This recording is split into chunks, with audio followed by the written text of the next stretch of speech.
The glow from my computer screen was the only light in the house at 2:30 in the morning, casting shadows across the logo design I'd been tweaking for the past 3 hours. Ben Keating, graphic designer extraordinaire, working late again while his loving wife was out networking at another one of her mysterious business events. Funny how these networking sessions always seem to involve new perfume and clothes I'd never seen before. Before we dive deeper into this story, I have one small request.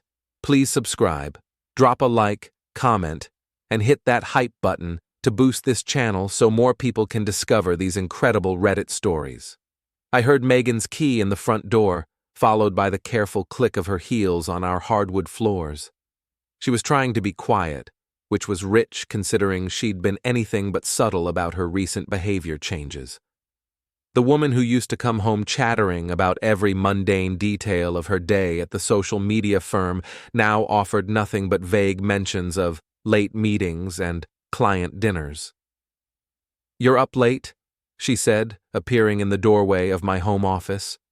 Her makeup was still perfect, which struck me as odd for someone who'd supposedly been in a stuffy conference room for the past 4 hours. "So are you," I replied, not looking up from my screen. "How was the marketing brainstorm session?" "Productive." The word came out clipped, defensive. "Very productive." I finally turned to look at her. Megan stood there in a black dress I'd never seen before, her auburn hair styled in a way that suggested she'd spent more time in front of a mirror than in front of a PowerPoint presentation. The perfume hit me again, definitely not the vanilla scent she usually wore. This was something masculine, expensive. "Must have been quite the brainstorm," I said, letting just enough sarcasm creep into my voice to see how she'd react. Her phone buzzed on the kitchen counter where she'd set it down. The screen lit up, and even from my chair, I could see the notification clearly. "JP, last night was wild. Same time next week?" Megan lunged for the phone, but not before we both saw the message. The color drained from her face, then rushed back in a wave of angry red. "That's not what it looks like," she said, clutching the phone to her chest. "Really? Because it looks like someone named JP had a wild night with you and wants to schedule another one." "You're being paranoid, Ben. It's a work thing. JP is... It's a client. A demanding client who likes to party after successful campaigns." I leaned back in my chair, studying her face. Megan had always been a terrible liar, but she was really outdoing herself tonight. "A client who texts you at 2:30 in the morning about wild nights? You know how these corporate types are. They work all hours, they party hard. It's just business." "Sure it is." I turned back to my computer screen, pretending to focus on the logo while my mind raced. "Just business. Got it." She stood there for another moment, probably trying to figure out if I was buying her story. When I didn't say anything else, she headed toward the stairs. "I'm going to bed," she announced. "Some of us have early meetings tomorrow." "Sweet dreams, honey." I waited until I heard the shower running upstairs before I moved. Megan had left her laptop open on the kitchen table, another recent habit that now made perfect sense. She was getting careless, probably caught up in the excitement of her secret life. I didn't need to hack anything. Her calendar was right there on the screen, and she'd never bothered to log out of the shared iCloud account we'd set up years ago. Thursday evening, dinner with JP, Harborview Restaurant. Friday night, drinks, JP's place. Saturday afternoon, shopping, meet JP after. JP wasn't hard to identify. A quick search of JP and Harborview Restaurant led me to the restaurant's Instagram page, where they'd posted photos from their business leaders' happy hour event. There he was, tagged in multiple photos. Jonah Price, senior partner at Whitmore, Price & Associates, the kind of corporate law firm that charged $500 an hour to tell you why you couldn't do something. Jonah Price looked exactly like what Central Casting would order for smug attorney who steals other men's wives. Perfectly styled dark hair, expensive suit, the kind of confident smile that said he'd never faced a real consequence in his life. He drove a blue Tesla, I could see it in the background of one photo, parked in what was clearly a reserved spot. The shower was still running upstairs. I had time. I opened Megan's text messages, and there it was, months of conversation with Jonah. The early messages were professional enough, discussions about some marketing campaign his firm was running, but they quickly evolved into something else entirely. Lunch meetings became dinner dates. Business discussions became personal confessions. Professional courtesy became flirtation, then outright tension. The most recent exchange made my stomach turn. Jonah: "Can't stop thinking about last night." Megan: "Me either. Ben's working late again tomorrow." Jonah: "Perfect. My place at 8? Megan: "I'll bring the wine you like." Jonah: "Bring that black dress, the one from Tuesday." Megan: "You mean the one Ben hasn't even noticed?" Jonah: "His loss is my gain." I closed the laptop and sat back in my chair. The shower had stopped running. In a few minutes, Megan would come downstairs in her robe, probably kiss me on the forehead, and ask if I was coming to bed soon. She'd play the loving wife while planning her next rendezvous with Jonah Price, senior partner and home wrecker. But here's the thing about being underestimated your whole life. People tend to forget that quiet doesn't mean stupid, and sarcastic doesn't mean harmless. Megan was about to learn that lesson the hard way. I heard her footsteps on the stairs and quickly pulled up the logo design I'd been working on. She appeared in the kitchen doorway, hair damp, wearing the silk robe I'd bought her for Christmas. "Coming to bed?" she asked, her voice soft and innocent. "In a few minutes. Just want to finish this design." She walked over and kissed the top of my head. "Don't stay up too much longer." "I won't. Sleep well, sweetheart." She headed back upstairs, and I waited until I heard our bedroom door close. Then I opened a new document on my computer and started typing. Project Payback, Phase 1, Information Gathering. The next morning, I was sitting on our front porch with my coffee when Donna Martinez appeared at her mailbox across the street. Donna was 73 years old, had lived in the neighborhood longer than anyone else, and made it her business to know everyone else's business. She was also a chain smoker who spent most of her waking hours on her own front porch, watching the world go by. "Morning, Ben," she called out, lighting her first cigarette of the day. "Morning, Donna. Beautiful day, isn't it?" She walked across the street, cigarette dangling from her lips. "Saw your wife with a fancy man in a blue suit last night. Not the first time either." I nearly choked on my coffee. "Excuse me?" "Blue Tesla, expensive suit, thinks he's hot stuff. They were parked right there in your driveway around 11:30, talking real close before she got out.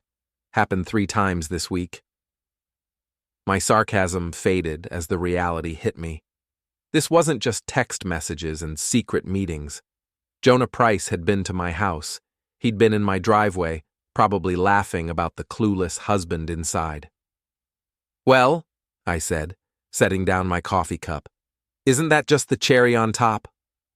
Donna took a long drag from her cigarette. "Thought you should know.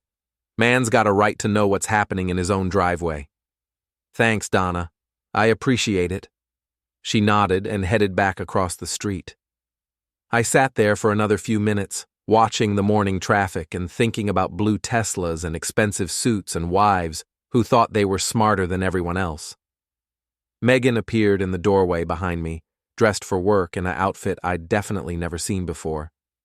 "Who were you talking to?" she asked. "Just Donna. She was commenting on all the interesting visitors the neighborhood's been getting lately." Megan's face went pale. "Visitors?"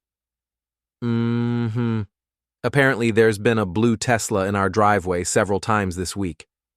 Funny thing is, I don't remember you mentioning any visitors." It was just, Jonah had to drop off some documents for the campaign we're working on." "Jonah?"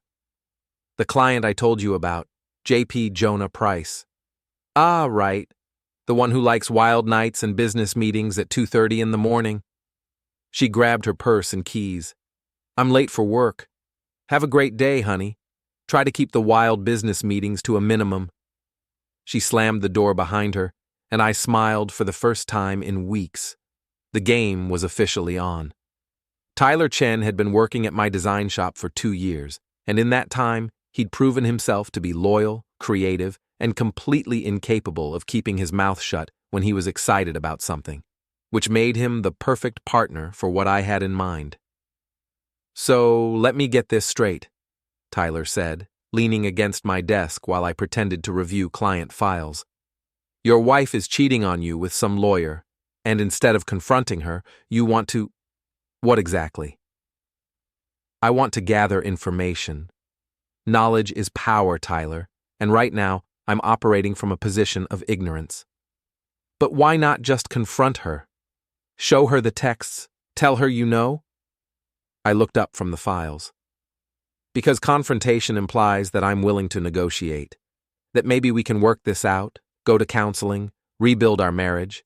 But here's the thing. I don't want to rebuild anything. I want justice." Tyler's eyes lit up with the kind of enthusiasm that had made him invaluable as a creative partner and would now make him invaluable as a conspirator. "What kind of justice?" "The kind where actions have consequences, where people who think they're untouchable learn that they're not." "Okay, I'm in. What do you need me to do?" I pulled up Megan's work calendar on my phone. "First, we're going to take a little field trip. Megan's got a lunch meeting today at that new place downtown. Want to bet she's not eating alone?" Tyler grinned. "Road trip?" "Road trip." We closed the shop early and drove to the financial district where Megan's firm had their offices. The new restaurant she'd mentioned was called Meridian, one of those trendy places with floor-to-ceiling windows and prices that made your credit card weep. Perfect for impressing clients or conducting affairs with married women. We parked across the street and waited. At exactly 12:30, Megan walked out of her office building. She'd changed clothes since morning. The conservative blouse and skirt had been replaced by a red dress that hugged her curves and probably cost more than Tyler made in a week.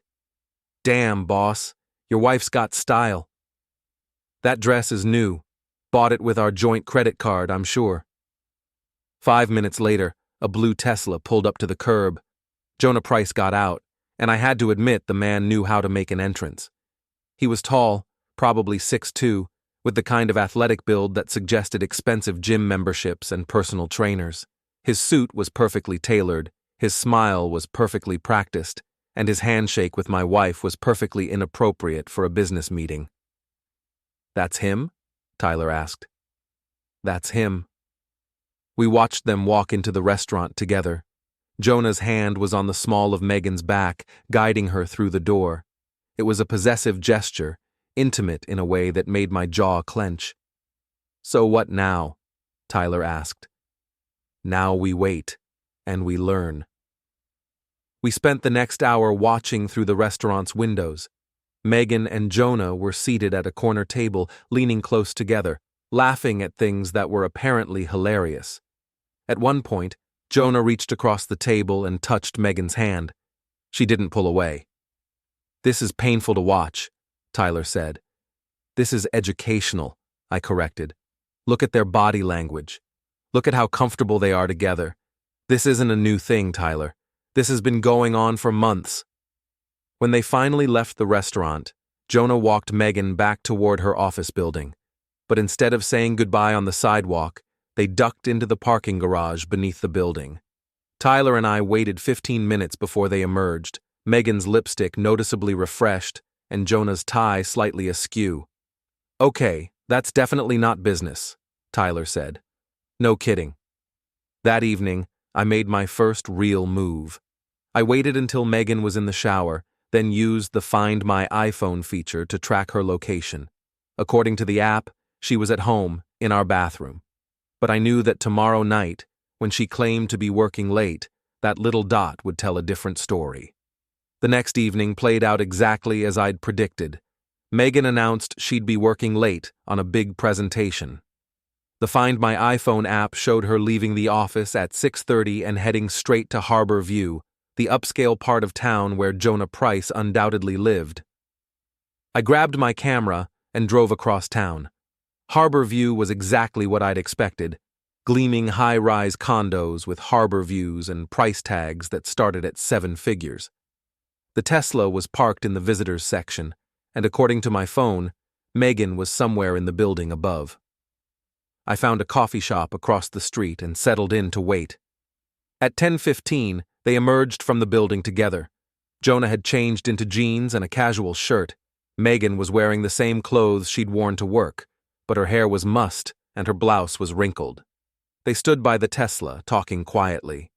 Then Jonah pulled her close and kissed her. Not a friendly peck on the cheek or a professional air kiss. This was the kind of kiss that left no doubt about the nature of their relationship. I raised my camera and started shooting. They broke apart, and Megan looked around nervously. Even from across the street, I could see the guilt written all over her face. She said something to Jonah, and he laughed, running his hand through her hair before opening her car door.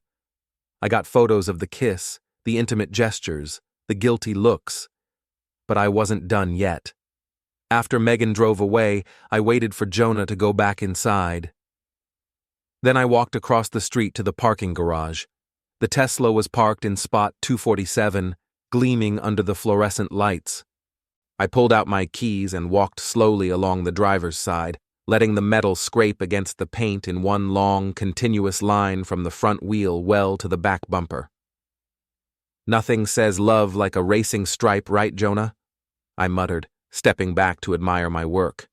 The scratch was deep enough to require professional repair, expensive enough to be annoying, and visible enough to make a statement.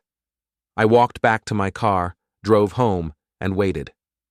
Megan got home at 11:30, humming softly to herself. She was in a good mood, probably still glowing from her evening with Mr. Perfect. I was sitting in the living room, reading a book and trying to look casual. "How was the presentation?" I asked without looking up. "Good, really good. I think the client's going to love it." "That's great, honey. I'm proud of you." She kissed the top of my head and headed upstairs. I waited until I heard the shower running, then left a note on her nightstand. "Hope your meeting was productive. I left you a little something at Jonah's car." The next morning I was up early, drinking coffee and reading the news on my tablet when my phone rang. It was Megan calling from work. "Ben, did you do something to Jonah's car?" I took a sip of coffee and smiled. "Good morning to you too, sweetheart. What about Jonah's car?" "Someone scratched it. Badly. He's furious." "That's terrible. Must be city vandals. Hope he's got good insurance." "Ben, I'm serious. Did I what? Sneak across town in the middle of the night to vandalize some stranger's car? Why would I do that?" There was a long pause. I could practically hear the wheels turning in her head, trying to figure out how much I knew and how much trouble she was in. "Never mind," she said finally. "I just thought, never mind." "Is there something you want to tell me, Megan?" Another pause. "No, nothing. I'll see you tonight." She hung up, and I leaned back in my chair, grinning. Round one to Ben Keating. But I was just getting started. The annual Harbor City Summer Festival was the kind of event that brought out everyone who was anyone in our little corner of Maine. Local business owners, city council members, social media influencers, and corporate lawyers all mingled together under white tents, drinking overpriced wine and pretending to care about local artists. It was also the perfect place for a public confrontation. I'd spent the morning setting up my trap. Using Megan's phone while she was in the shower, I'd sent a text to her friend Rachel. "Can you meet me at the festival around 2? Want to talk to you about Jonah's new project. Bring Lila if she's free." Rachel Murphy was Megan's closest friend and biggest enabler. She worked in HR at Megan's firm and had the kind of personality that thrived on drama and gossip. Lila Santos was worse, a wannabe influencer who documented every moment of her life on social media, always looking for content that would get her more followers. Both women were perfect for what I had in mind. Tyler and I arrived at the festival early, staking out a position near the main stage where most of the action would be visible to the largest number of people. The place was already crowded, filled with families enjoying the summer weather and the kind of networking opportunities that made events like this irresistible to social climbers. "You sure about this, boss?" Tyler asked, adjusting the small camera he'd hidden in his jacket. "Once we do this, there's no going back." "I've been sure since the moment I saw that text message," I replied. "Megan wants to play games? Let's play games." At exactly 2 o'clock, I spotted Megan and Jonah walking through the crowd together. They were trying to look casual, but the body language was unmistakable. His hand brushed against hers as they walked. She leaned close to whisper something in his ear. They looked like a couple, which was exactly what they were. Rachel and Lila were already at the meeting spot, looking around for Megan. Rachel was holding a plastic cup of wine and checking her phone. Lila had her camera out, filming herself with the festival crowd in the background. Perfect. I made my move, walking straight toward Megan and Jonah with the kind of confident stride that suggested I belonged exactly where I was going. They didn't see me coming until I was right in front of them. "Megan!" I called out, loud enough to draw attention from nearby festival goers. "There you are!" My wife's face went white. Jonah looked confused, probably trying to figure out who I was and why Megan looked like she'd seen a ghost. "Ben," Megan stammered, "what are you doing here?" "Same thing as everyone else, enjoying the festival." I turned to Jonah with my best fake smile. "And you must be the famous JP I've heard so much about." I stuck out my hand, and Jonah, probably operating on autopilot, reached out to shake it. I squeezed harder than necessary, watching his confident expression falter as my grip tightened. "Actually, it's Jonah," he said, trying to pull his hand away. "Jonah Price." "Ben Keating," I replied, still squeezing. "The husband." The word hung in the air like a bomb waiting to explode. Jonah's eyes widened as the pieces fell into place. Megan looked like she wanted to disappear into the ground. "Husband?" Jonah repeated, finally managing to extract his hand from my grip. 15 years next month, I said cheerfully. "Megan's told me so much about your business relationship." By now, we'd attracted a small crowd. Rachel and Lila had spotted us and were pushing through the festival goers to get closer. Lila had her phone out, filming everything. "Ben, please," Megan whispered. "Not here." "Why not here? This is a public festival, perfect place for meeting new people." I turned back to Jonah, who was now looking distinctly uncomfortable. "So tell me, Jonah, what kind of law do you practice?" "Corporate law, mostly." His voice was tight, professional. He was trying to regain control of the situation. "Corporate law. Fascinating. Must require a lot of late-night meetings, evening consultations, weekend conferences." Jonah's jaw twitched. "Sometimes. And I bet you really get to know your clients, build those personal relationships. Trust is so important in business, don't you think?" "Ben, stop," Megan hissed. But I was just getting warmed up. "You know, Jonah, you look familiar. Have we met before? Maybe you've been to my house?" The crowd around us was growing larger. I could see Rachel pushing through the people, her eyes wide with excitement at the unfolding drama. Lila was right behind her, still filming. "I don't think so," Jonah said, but his voice lacked conviction. "Huh, that's weird, because my neighbor mentioned seeing a blue Tesla in my driveway several times recently. You don't drive a blue Tesla, do you?" Jonah's face flushed red. "I think there's been some misunderstanding." "Oh, I don't think there's any misunderstanding at all." I leaned closer, lowering my voice so only he could hear.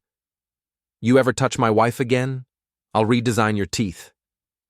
Jonah took a step back, bumping into a festival goer behind him.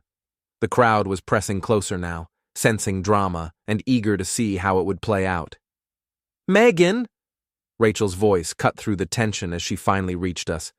"There you are! I got your text about—" She stopped mid-sentence as she took in the scene.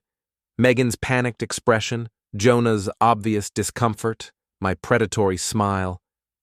About Jonah's project, I finished helpfully. I was just getting acquainted with Megan's business partner here. Rachel's eyes darted between Megan and Jonah, and I could see the moment when understanding dawned. Her mouth fell open slightly, and she looked at Lila, who was still filming everything.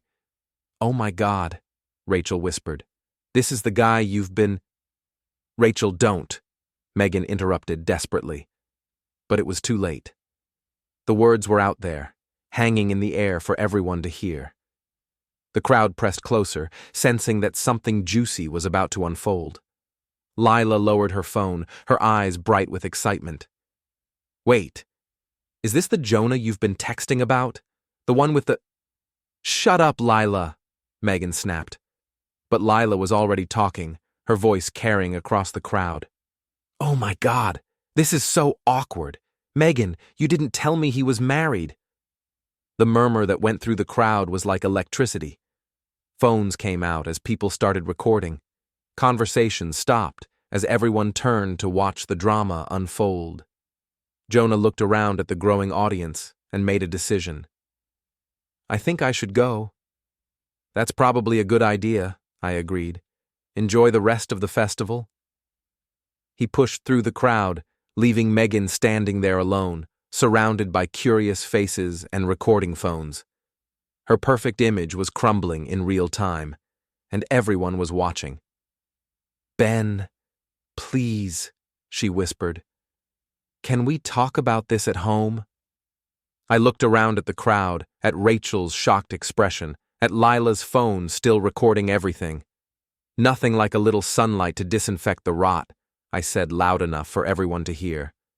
Then I walked away, leaving my wife to deal with the whispers and stares and questions. Tyler fell into step beside me, grinning. "Boss, that was beautiful." "That was just the opening act," I replied. "The real show is just getting started." Behind us, I could hear Rachel's voice rising above the crowd. "Megan, what the hell is going on? Who is that guy? Are you really having an affair?" I didn't turn around to see Megan's response. I didn't need to. The damage was done, the seeds were planted, and in a town like Harbor City, gossip spread faster than wildfire.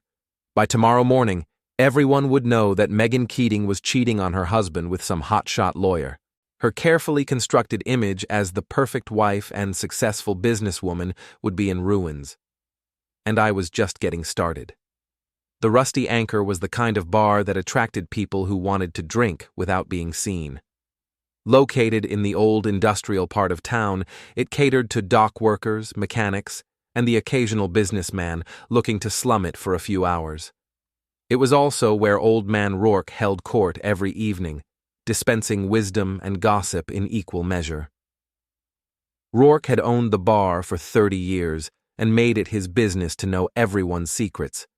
He was the kind of man who remembered every face, every conversation, and every indiscretion that had ever passed through his establishment, which made him exactly the person I needed to see.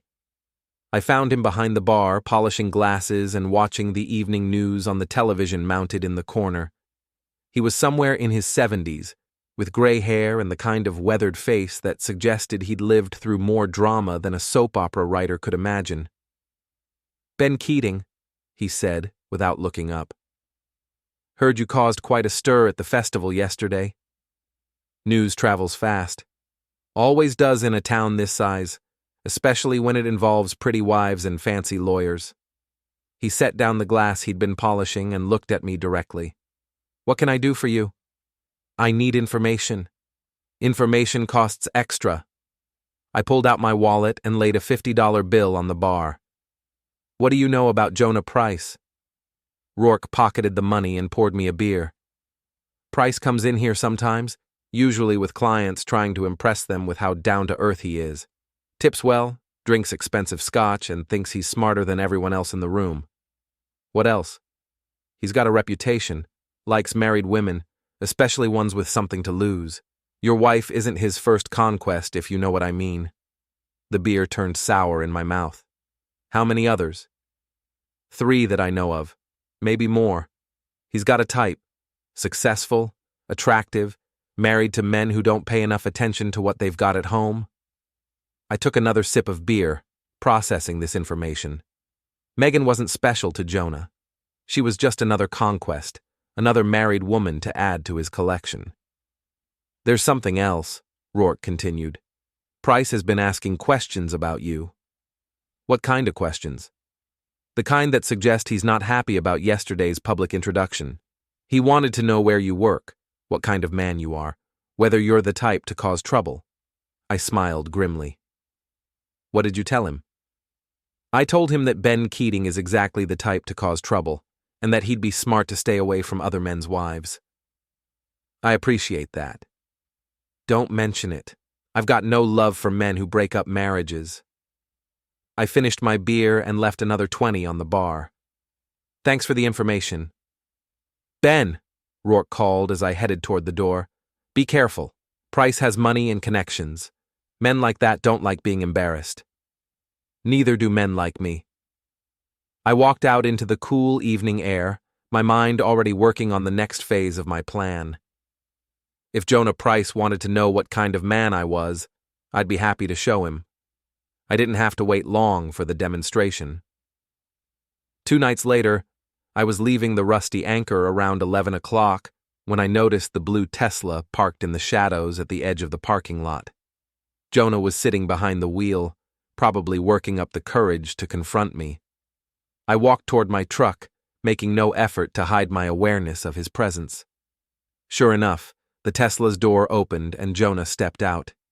He'd traded his expensive suits for jeans and a polo shirt, probably thinking it made him look more intimidating. It didn't. We need to talk, he called out. I stopped walking and turned around. Do we? You embarrassed me yesterday, made me look like a fool in front of half the town. You made yourself look like a fool when you decided to sleep with another man's wife. Jonah walked closer, his hands clenched into fists. You don't understand the situation. I understand it perfectly. You're a predator who targets married women, and my wife was stupid enough to fall for your act. It's not like that. No? Then what is it like, Jonah? True love? You going to leave your bachelor lifestyle behind and settle down with my wife? His face flushed red. Megan and I have something special. Megan and I have 15 years of marriage. You and Megan have what? A few months of sneaking around? She's not happy with you. She told you what you wanted to hear. That's what women do when they're having affairs. They make the other man feel special, make him think he's rescuing them from their terrible marriages. Jonah took another step closer. You don't know what you're talking about. I know exactly what I'm talking about. I also know that you've done this before. 3 other married women, according to my sources. How did those relationships work out, Jonah? Any of them leave their husbands for you? His silence was answer enough. Here's what's going to happen, I continued. You're going to stay away from my wife. You're going to stop texting her, stop calling her, stop meeting her for your little romantic dinners. And if I don't? I smiled, and apparently there was something in that smile that made Jonah take a step backward. Then you'll find out exactly what kind of man I am. That's when he swung at me. I'd been expecting it. Men like Jonah Price weren't used to being challenged, and when their carefully constructed worlds started falling apart, they tended to lash out. I ducked under his punch and drove my fist into his solar plexus. Jonah doubled over, gasping for air. I grabbed him by the shirt and slammed him against his own car, the impact echoing through the empty parking lot. You made a mistake, I hissed in his ear. You thought I was just another clueless husband who wouldn't fight back. But I'm not. I let him go, and he slumped against the Tesla, still trying to catch his breath. Stay away from my wife, I said again. This is your only warning. I walked back to my truck and drove away, leaving Jonah Price alone in the parking lot with his bruised ribs and wounded pride. But I wasn't done with him yet. The next morning, I drove to Whitmore, Price and Associates, and parked across the street from their gleaming office building. At exactly 8:30, Jonah's Tesla pulled into the parking garage. At 9 o'clock, I made my move. The security guard in the lobby was reading a newspaper and barely looked up when I walked in carrying a manila envelope. "Delivery for Jonah Price," I said. "Elevator to the 15th floor. Reception desk will sign for it." I took the elevator up and handed the envelope to the receptionist, a young woman who looked like she'd rather be anywhere else. "Mr. Price is in a meeting," she said. "Should I interrupt him?" "No need. He'll want to see this when he gets out." I left the building and drove back to my shop, where Tyler was waiting with barely contained excitement. "Did you do it?" he asked. "I did it." "What was in the envelope?" I smiled. Copies of all the text messages between Jonah and Megan, along with photos from their romantic dinner dates, and a note suggesting that the partners at his firm might be interested to know how he conducts business with potential clients. Tyler's eyes widened. "You think they'll fire him?" "I think they'll have some very serious questions about his professional conduct. Corporate law firms don't like scandals, especially ones involving married clients." My phone buzzed with a text message from an unknown number. "You're going to regret this." I showed the message to Tyler, who frowned. "Think that's from Jonah?" "Probably. Apparently he didn't appreciate my gift." "What are you going to do?" "Nothing. Let him make the next move. Men like Jonah always overplay their hand when they're desperate." I was right. That afternoon, Megan called me from work, her voice tight with panic. "Ben, what did you do?" "I'm going to need you to be more specific." "Jonah's been suspended from his firm. They're conducting an investigation into his conduct with clients." "That's unfortunate. Maybe he should have thought about that before he started sleeping with married women." "This isn't a game, Ben. His career could be ruined." "Good." There was a long silence on the other end of the line. "I want a divorce," Megan said finally. "I figured you would. I've already contacted a lawyer." "What? Did you really think I was going to make this easy for you? You want out of our marriage? Fine, but you're not taking half of everything I've worked for just because you decided to have an affair." "Ben, please, we can work this out." "No, we can't. You made your choice when you started sleeping with Jonah Price. Now, you get to live with the consequences." I hung up the phone and leaned back in my chair. The trap was closing, and Megan was finally starting to realize that her perfect plan was falling apart. But I still had one more surprise for her. The call came at 6 in the morning, 3 days after Megan had moved out of our house and into a hotel downtown. I was sitting in my kitchen, drinking coffee and reading the newspaper, when my phone rang. The caller ID showed Detective Sarah Mills from the Harbor City Police Department. "Mr. Keating, this is Detective Mills. I need you to come down to the station for questioning." "Questioning about what?" "Your wife has filed a complaint alleging domestic abuse. She claims you've been threatening her and her friend." I set down my coffee cup and smiled. "Of course she has. Can you be here within the hour?" "I'll be there in 30 minutes." I hung up the phone and shook my head. Megan was playing her final card, the one desperate move that women sometimes made when their backs were against the wall. If she couldn't win the divorce through negotiation, she'd try to win it by painting me as an abuser. It was a smart play, actually. Domestic abuse allegations would give her leverage in the divorce proceedings, might even get her a restraining order that would force me out of my own house.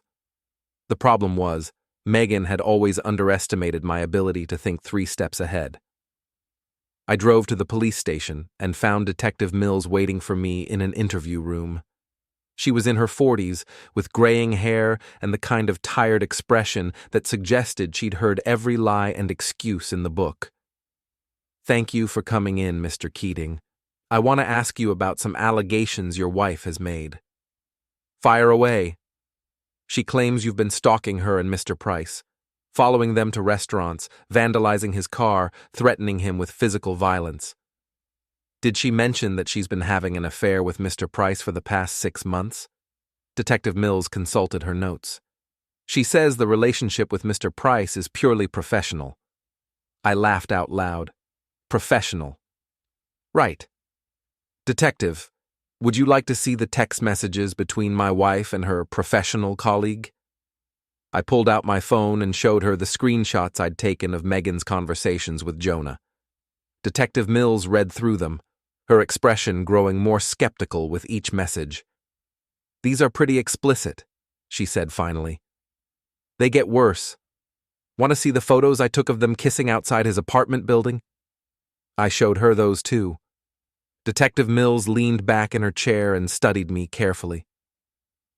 "Mr. Keating, did you threaten Mr. Price?" "I told him to stay away from my wife. Is that a threat?" "Did you assault him in the parking lot of the Rusty Anchor?" "He swung at me first. I defended myself." "Did you vandalize his car?" I smiled. "Can you prove I did?" Detective Mills closed her notebook. "Mr. Keating, your wife also claims you've been emotionally abusive throughout your marriage, controlling her finances, isolating her from friends, making her afraid to come home. Detective, I'd like you to call my neighbor, Donna Martinez. Ask her if she's ever heard me yelling at my wife, ever seen any signs of abuse, ever witnessed anything that would suggest I'm a violent man. I'll do that. You should also call Old Man Rourke at the Rusty Anchor. Ask him about Jonah Price's history with married women. Ask him who started the fight in his parking lot." Detective Mills made notes. "Is there anything else I should know?" "Yeah. My wife is desperate. Her affair has been exposed, her lover has been suspended from his job, and she's looking at a divorce where she gets a lot less than she expected. This domestic abuse allegation is her Hail Mary pass." "That's a serious accusation, Mr. Keating. It's also the truth." I left the police station and drove straight to my lawyer's office. Margaret Chen, Tyler's aunt as it turned out, was one of the best divorce attorneys in the state, and she'd been preparing for this exact scenario. "The domestic abuse allegation doesn't surprise me," she said, reviewing the police report. "It's a common tactic when the cheating spouse realizes they're not going to get what they want." "Can she make it stick?" "Not without evidence. And from what you've told me, there isn't any evidence because there wasn't any abuse. So what happens now?" "Now we go on the offensive. I've prepared a counter-complaint alleging adultery and requesting that the court consider your wife's infidelity when dividing marital assets." Margaret handed me a thick folder. "I've also prepared something else, a comprehensive dossier on Jonah Price's history with married women. Turns out your friend Rourke was right.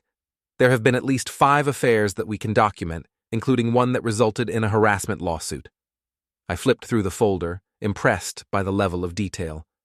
"How did you get all this?" "Private investigator. Amazing what people will tell you when you ask the right questions." "What's the plan?" Margaret smiled, and I could see where Tyler got his enthusiasm.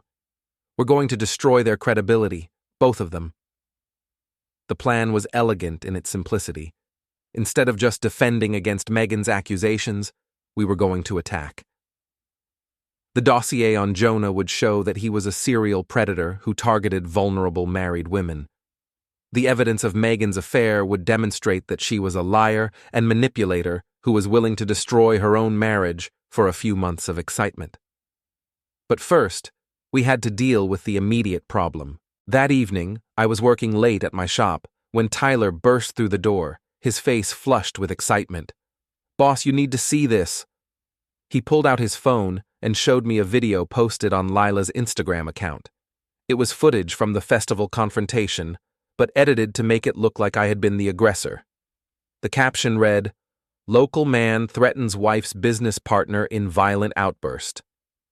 Domestic violence, toxic masculinity, believe women." "She's trying to build a narrative," Tyler said. "Make you look like the bad guy."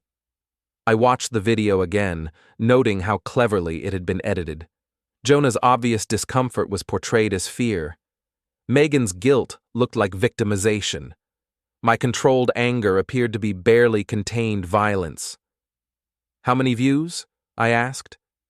50,000 and climbing. It's been shared by every gossip blog in the state. I handed the phone back to Tyler. "Good." "Good?" boss, this makes you look terrible. It makes me look terrible to people who don't know the whole story, but it also proves that Megan and her friends are willing to lie and manipulate public opinion. Margaret's going to love this." I was right. When I showed the video to Margaret the next morning, her eyes lit up. "This is perfect," she said. "They've just handed us evidence of a coordinated campaign to defame you. We can use this to show that the domestic abuse allegation is part of a larger pattern of deception. What's our next move? We go public with the truth, all of it." Margaret had prepared a press release that laid out the facts in devastating detail. Megan's affair, Jonah's history of targeting married women, the edited video, the false domestic abuse allegations, everything was documented with evidence and presented in language that even the most biased observer couldn't dispute. But we didn't just send it to the local media. Margaret had contacts at the State Bar Association, and Jonah's behavior was exactly the kind of ethical violation that could cost him his license to practice law. The press release went out on a Friday morning. By Friday afternoon, every news outlet in Maine was running the story. By Saturday, it had been picked up by national media as an example of how false accusations could destroy innocent men. Jonah Price went from being a respected attorney to a national symbol of predatory behavior in less than 48 hours. His law firm, desperate to distance themselves from the scandal, announced his termination on Saturday evening. Megan fared no better. Her employer, faced with a social media firestorm and questions about their employees' conduct, placed her on administrative leave pending an investigation. But the best part was yet to come. On Sunday morning, Detective Mills called to inform me that the domestic abuse charges had been dropped.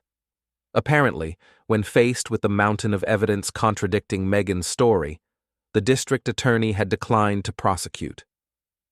"Your wife has also withdrawn her complaint," Detective Mills said. "Seems she's decided not to pursue the matter." "I appreciate you letting me know. Mr. Keating, for what it's worth, I think you handled this situation with remarkable restraint." I hung up the phone and smiled. The trap had worked perfectly. Megan and Jonah had been so focused on trying to destroy me that they'd destroyed themselves instead. My phone buzzed with a text message from an unknown number. "You win. We're leaving town." I showed the message to Tyler, who was helping me organize files at the shop. "Think they're really leaving?" he asked. "Probably. There's nothing left for them here. No jobs, no friends, no reputation." "Where will they go?" "Doesn't matter. They'll be starting over with nothing, and everyone will know why." Tyler grinned.